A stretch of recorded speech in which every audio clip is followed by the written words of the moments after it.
Começando a análise da revisão master aqui da Durexcar, a gente vai fazer uma análise com analisador de motor, o FSA 500. O que eu vou analisar aqui? A bateria, a parte elétrica, que são os cabos e conexões que vão conectar em motor de arranque, alternador, aqui a parte do aterramento. Com isso, eu estou conectado com um alicate amperímetro de 1000 amperes, né?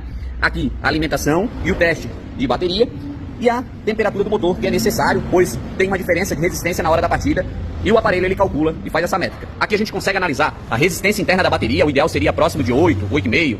Aqui ele já está quase no limite, o que indica que a bateria está com uma resistência um pouco elevada. Isso dificulta na hora de transmitir a energia para o motor de partida principalmente, certo? Aqui atenção, depois de entrar em funcionamento, que me indica que o alternador está carregando saudável. Atenção, na hora da partida, que caiu bastante, aqui o recomendado seria em torno de mais ou menos 9 volts. Então também já me dá um indício que essa bateria ela não está legal. A temperatura, é claro. Aqui vamos para o que mais importa. A parte da resistência, da alimentação, no caso da parte de conexão elétrica, ela está boa, está dentro a resistência. O que me preocupa é esse consumo aqui. Um Kicks 1.6, 4 cilindros a gasolina, motor de partida aqui no máximo 290, 300 amperes na hora da partida, certo? Isso é uma bateria de 375 de CCA, que é a corrente de partida. Então ele está me consumindo aqui 530. O ideal aqui agora é a gente substituir essa bateria, certo? Bateria estrada, botar uma bateria Moura, uma bateria Liar, fazer o teste novamente. Se esse consumo de amperagem na hora da partida não cair, aí a gente parte para uma revisão no motor de partida, tá? Esse é o primeiro passo. Então aqui, se o motor de partida ele estiver com uma lubrificação ineficiente, um problema no porta-escova ou até um problema no induzido, ele vai me gerar esse consumo alto aqui na hora da partida. E tudo isso sem desmontar nada. Ó, então teste realizado novamente, bateria substituída, ali o certificado de garantia. A gente consegue analisar aqui, ó, que a resistência interna ela caiu drasticamente, é o que é excelente, né? Então não tem mais uma resistência de corrente aqui. Aqui subiu também a corrente de partida, antes era 7,5, subiu para 8,5, o ideal seria 9. Lembrando que essa bateria ela estava parada, então o ideal é carregar um pouco mais, mas eu consigo analisar que ela está dentro da faixa, ok? Aqui a amperagem na partida, que ainda continua alta e subiu mais ainda, o que realmente me indica que eu tenho um problema no motor de partida. Ele fica oscilando. Eu refiz esse teste umas 2 vezes para analisar e ele cai, sobe, né? Então está alto para uma bateria de 460 amperes e também para esse tipo de veículo. Aqui o ideal seria desmontar o motor de partida e fazer uma análise de como está a lubrificação, porta-escovas, induzido, fazer um teste bacana nele, uma revisão. Já aqui agora no teste de compressão a gente consegue analisar que eu tenho uma perda mínima, né? A tolerância até 15% de um cilindro para o outro. Então o cilindro A e o cilindro D, ele tem uma leve perda de compressão. Já o cilindro B e o cilindro C, eles estão estáveis. Aqui a gente mede a compressão relativa, certo, do motor, para verificar se eu não tenho nenhuma discrepância, nenhuma falha, mas aqui passou com low volt. Então dando sequência no diagnóstico, a gente consegue verificar o teste do fluido de freio 100%, tá 0,5 ali, quase 1%, desde dentro da faixa, ok ali, né? Se ele estivesse entre 3% e 4%, significaria que ele estava já condenado, teria que substituir, né? Aqui é o teste do óleo do motor, então o óleo do motor a gente consegue verificar que ele está com 70% de vida útil, e aqui o câmbio, 20% de vida útil. De qualquer forma, a gente vai tirar o óleo do câmbio, uma amostra, para refazer o teste. Por quê? Ó, o cano que circula aqui para ir até o câmbio, ele é bem longo e faz bastante curva. A ponta, às vezes, pode não estar pegando bem, certo? Então, dependendo do caso, a gente acaba tirando uma amostra. Mas já fez um teste aqui, já dá para fazer uma avaliação por cima, tá? Aqui agora a gente conectou o reciclador de ar-condicionado para fazer um teste, que vai ser o próximo teste na sequência. Aqui a gente fez o teste da tampa do reservatório, está ok. Aqui conseguimos analisar um refratômetro. Ó. Então o grau de congelamento ali, mais ou menos em torno de 32 graus por aí negativo. Então está dentro da escala. E aqui a gente consegue analisar também, certo? Menos 18 graus. Essa é uma ferramenta menos precisa, mas também é uma ferramenta, certo? Aqui 126 graus de ebulição, a água. Na parte de trás a gente consegue ver a seta apontando ali, né? Aqui a gente consegue analisar também o filtro de ar, que já está bem contaminado, então precisa de uma substituição. E na sequência, então aqui agora no diagnóstico do ar-condicionado, a gente consegue verificar que a pressão de baixa, ela está vindo próximo de 20 PSI quando o compressor ele atraca, certo? Ó. E ele desarma o compressor na sequência. Aqui na linha de alta, a gente no mínimo era para ter 150 PSI, quase 10 bar de pressão, é o que não chega. Ele fica próximo a 100 PSI, certo? Nesse caso aqui, provavelmente, eu tenho um microvazamento de líquido refrigerante, com o que faz que ele fique desarmando o compressor do ar-condicionado. Ó, ele arma e desarma, arma e desarma. E aqui no diagnóstico a gente consegue ver, recarregar o sistema com a correta quantidade de líquido refrigerante e inspecionar para buscar eventuais pontos de fuga. Então, aqui eu preciso recolher o líquido refrigerante para depois conseguir fazer um diagnóstico, que é a mesma coisa que eu falei no vídeo anterior, no caso que foi postado aqui no Instagram. Aqui agora com o scanner conectado, a gente fez a topologia, ele fez a leitura de todos os módulos. Então todos os módulos que estão em verde aqui é o que existe no veículo. Os módulos em cinza é que não existe nesse veículo aqui, certo? A gente vai entrar no módulo do motor, não existe código de erro em nenhum dos módulos. e a gente vai fazer uma leitura de dados. Agora, o teste da situação dos pneus. Fazer uma leitura 3D aqui do desgaste do pneu. Esse pneu ele já está próximo do TWI, já dá para ver visualmente, então provavelmente ele vai dar já um alerta, ó.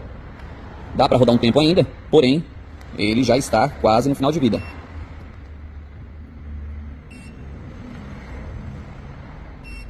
Esse aqui, ele tem um desgaste menor, ó. É uma diferença mínima? É uma diferença mínima, mas a gente consegue analisar que ele tem um desgaste menor. A parte traseira, eu já vejo que ele tem um pouco mais de suco no pneu, um pouco mais de borracha, né?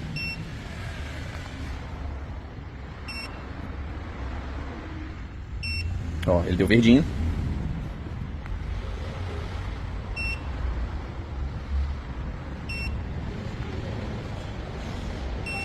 Ó, consigo analisar que esse pneu traseiro do lado esquerdo ele está sofrendo um desgaste menor, em compensação a esse pneu traseiro do lado direito. E na dianteira, o pneu do lado esquerdo está um pouco mais desgastado do que o pneu do lado direito.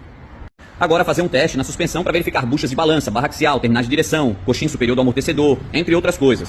Com essa ferramenta a gente consegue aplicar uma força muito maior, ó, na vertical, né, e na horizontal, para verificar se tem alguma folga na suspensão. Tendo alguma folga na suspensão, a gente vai avaliar o que pode ser e já monta um orçamento junto. Visualmente eu não tenho nenhum vazamento. Esse lado aqui estava ringindo quando eu estava mexendo na horizontal, parou agora, que vinha da parte superior do coxinho superior do amortecedor. E praticamente eu acredito que tem uma micro folga, uma pequena folga na haste do amortecedor já. Aqui do lado direito a mesma situação. A gente consegue ver também que a borracha aqui de proteção da mola, ela já rompeu, certo? Agora fazer uma análise na parte inferior. Aqui já... Opa, deixa eu tirar o zoom. Aqui na parte do amortecedor a gente consegue analisar, ó, que o coxim ele está travando o rolamento aqui, ó. Ó, então eu sinto que ele dá uma travadinha, tá? Deixa eu tirar ele aqui. Ó. Ó. Então na mão eu consigo sentir como se tivesse pequenas cavas ali do desgaste da esfera do rolamento, ó, que ele dá uma trancadinha, ó. É o que mostra o barulho que estava fazendo lá quando eu virava a roda de um lado para o outro, certo? Na parte interna até está normal. Na parte superior o desgaste ele é mínimo, eu tenho pouco suco, né? Eu até tenho aqui, mas é pouco aqui. Ele tem um suco um pouco maior do que esse. Então já tem um desgaste, uma fadiga no coxim. Agora a gente vai desmontar aqui a torre para analisar como está a eficiência do amortecedor e também se eu tenho uma folga na haste e o empenamento. Pelo comparador instalado, como eu já imaginava, a gente tem uma folga na haste do amortecedor, tá? Essa folga pode futuramente criar um vazamento na haste do amortecedor, além do barulho de batida. Então a gente consegue analisar aqui, ó, que ele tem uma folga na haste, certo? Ó, aqui, o empenamento, ele passou. Tem uma oscilação mínima que está dentro do limite padrão, certo? Mas a folga, ó, eu só faço uma folguinha de leve aqui, ó, ele já faz, eu faço uma força um pouco maior, que eu aplico uma força um pouco maior, eu já consigo ver que eu tenho uma folga bem grande na haste do amortecedor. Principalmente se ouvir o barulho, né? Ó, já no amortecedor traseiro a gente consegue ver uma diferença bem grande, né? Ó, então aqui, ó, girando a haste do amortecedor, ó, eu não tenho nenhuma oscilação, certo? Outra coisa, ó, balançando aqui, olha só que eu tô balançando o amortecedor, ó, eu não tenho nenhuma oscilação na haste, ó. Então esse amortecedor traseiro aqui a princípio esse teste passou. Agora a gente vai ver o teste de pressão. Já no teste de carga do amortecedor ele está abaixo de 8 kg, né? Aqui ele tem uma ação, ele está totalmente fadigado? Não. Mas abaixo de 8 kg a gente já tem um problema já de ação, né? Eu não tenho aquela eficiência 100% do amortecedor. Juntando com uma folga que tem na haste, então a gente acaba perdendo a pressão aos poucos aqui do amortecedor, além do barulho, é claro. Aqui na parte inferior, na bucha de balança, a gente consegue analisar uma pequena fadiga, principalmente lá na parte traseira, não sei se eu vou conseguir mostrar, mas é bem pequena, não precisa se preocupar, dá para rodar mais um bom tempo. Já na barra axial, a gente tem já uma folga realmente, ela já está com uma folguinha e faz um barulhinho. Aqui na parte inferior analisamos que não tem nenhum vazamento, só tem essa marca aqui de óleo, mas na substituição do filtro não foi limpo, certo? Então ele tem um pequeno babadinho no filtro, bem pouquinha coisa. E um pouco foi falta de manutenção, falta de limpeza na hora da troca do óleo, tudo ok. No câmbio, a mesma coisa, nenhum vazamento. Os coxins superior do câmbio estão ok. As coifas estão boas, tanto interna quanto externa. Coifa da caixa de direção, coifa do lado direito, a coifa aqui também. Escapamento íntegro, parte de proteção, isolante térmico ok. Tanque sem nenhuma marca. Batente da mola ali, essa capa ok. Aqui também ok. Nenhum vazamento no amortecedor traseiro. Mangueiras de combustível ok também. Flexíveis de freio 100%, nenhuma rachadura. Tudo ok. Ó, já no amortecedor traseiro a gente consegue ver uma diferença bem grande, né? Ó, então aqui, ó, girando a haste do amortecedor, ó, eu não tenho nenhuma oscilação, certo? Outra coisa, ó, balançando aqui, olha só como eu tô balançando o amortecedor, ó. Ó, eu não tenho nenhuma oscilação na haste, ó. Então esse amortecedor traseiro aqui, a princípio, nesse teste passou. Agora a gente vai ver o teste de pressão. Aqui conseguimos analisar também que o amortecedor traseiro passou tranquilo no teste de carga, né? 10,30 kg. Aqui na parte do freio, eu ainda tenho um certo material da pastilha. Ó. A gente pode analisar na próxima troca de óleo. O disco de freio quase não tem rebarba nenhuma, 0,2 milímetros. No outro lado a mesma situação, vamos verificar quanto que tem de rebarba aqui no disco, 0,1. Na parte traseira, esse lado aqui estava um pouco mais regulado do que o lado direito, então a panela acabou saindo com um pouco mais de facilidade. Esse lado aqui já estava um pouco mais regulado, né? Aqui eu consigo acompanhar nessa parte de trás, onde fica a graxa de lubrificação, que tem bastante sujeira acumulada nela. Aqui, além, é claro, da parte do freio no contexto geral, que está precisando de uma limpeza e lubrificação. A gente faz uma limpeza, uma lubrificação e regulagem, né? Deixa eu tirar o flash aqui, agora ficou melhor. Uma limpeza, uma lubrificação e uma regulagem. Do lado direito, que é o lado que estava menos regulado, estava bem solto. Eu ainda tenho material na sapata também, certo? Mas eu tenho aquele acúmulo de sujeira na parte da graxa, né? Que é onde fica a lubrificação. A gente faz uma regulagem na sapata, o freio de mão vai ficar melhor e a ação do pedal do freio também. Então, desmontando aqui para analisar a bieleta e a bucha da base estabilizadora, que eu preciso estar com os dois lados desconectados, eu consigo analisar lá na frente. Deixa eu ver se eu consigo iluminar. Aqui, deixa eu dar um zoom. Ó, eu tenho bastante folga lá, ó, na bucha. Deixa eu ver se eu consigo pegar daqui um ângulo melhor. Aqui. Me ajuda a câmera. Ó, opa, aqui. Vamos ver? Aqui, ó. Olha lá. Então eu já tenho uma folga bem grande na bucha, tá? Da baixa estabilizadora também. Já aqui agora, o carro erguido, a gente tirou uma amostra do óleo do câmbio e a gente consegue ver aqui a diferença entre um e outro. O óleo novo e o óleo velho. Olha só. Tá bem escuro. Deixa eu botar contra a luz aqui, ó. Olha só. Agora, vamos ver o óleo novo. Ó, translúcido. Bacana, né, pessoal? Vamos fazer o teste aqui novamente. Eu já fiz, é claro. Ó, vou colocar ali e a gente vai fazer o teste novamente. Ó.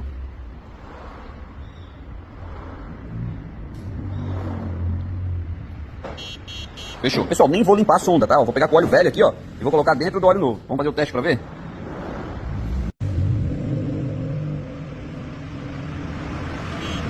Então, 100%, pessoal, daqui. Agora, a gente vai fazer também o teste de pressão da bomba de combustível, certo? Teste de pressão ali. Aqui eu não falei ontem sobre os cilindros de roda, tá? Eles estão ok. Esqueci de falar no vídeo. Mas a gente verificou ali, ele não tem vazamento. Tá bacana. Então, e aí? Tá gostando mesmo dos vídeos? Ou prefere um vídeo mais rápido, mais dinâmico, já com a solução do problema?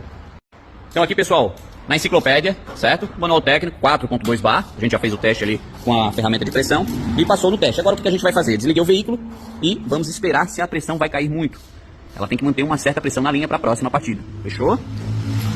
Pessoal, olha isso aqui. Admissão totalmente carbonizada. Velas carbonizadas. Vou passar para outra aqui, ó. Olha só. Aqui. E aqui. Certo? O que causou isso aqui, pessoal? Filtro de ar obstruído.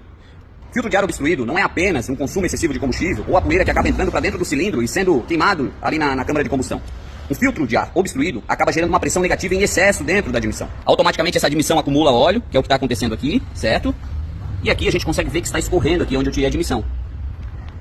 Essas mangueiras aqui, ó, elas fazem o reaproveitamento dos gases que saem do motor, não é para sair só vapor, e vai conectado aqui na parte da admissão. Deixa eu levantar aqui. Vai conectado aqui na parte da admissão, certo?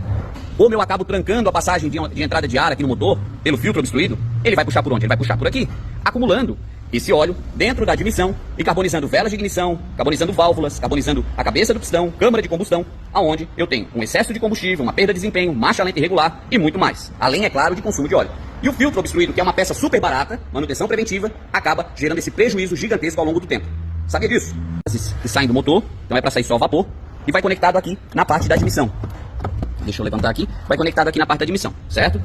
Como eu acabo trancando a passagem de entrada de ar aqui no motor, pelo filtro obstruído, ele vai puxar por onde? Ele vai puxar por aqui, acumulando esse óleo dentro da admissão e carbonizando velas de ignição, carbonizando válvulas, carbonizando a cabeça do pistão, câmara de combustão, aonde eu tenho um excesso de combustível, uma perda de desempenho, marcha lenta irregular e muito mais. Além, é claro, de consumo de óleo. E o filtro obstruído, que é uma peça super barata, manutenção preventiva, acaba gerando esse prejuízo gigantesco ao longo do tempo. Sabia disso? Tudo separadinho, parafusinho, é bacana, né? Então a gente sabe cada parafuso em cada lugar que vai. Corpo de borboleta a gente analisou, já vi mais sujo, mas esse aqui vai ter que fazer uma limpezinha preventiva. As bobinas de ignição, todas elas ok, não tem nenhuma marca de fuga.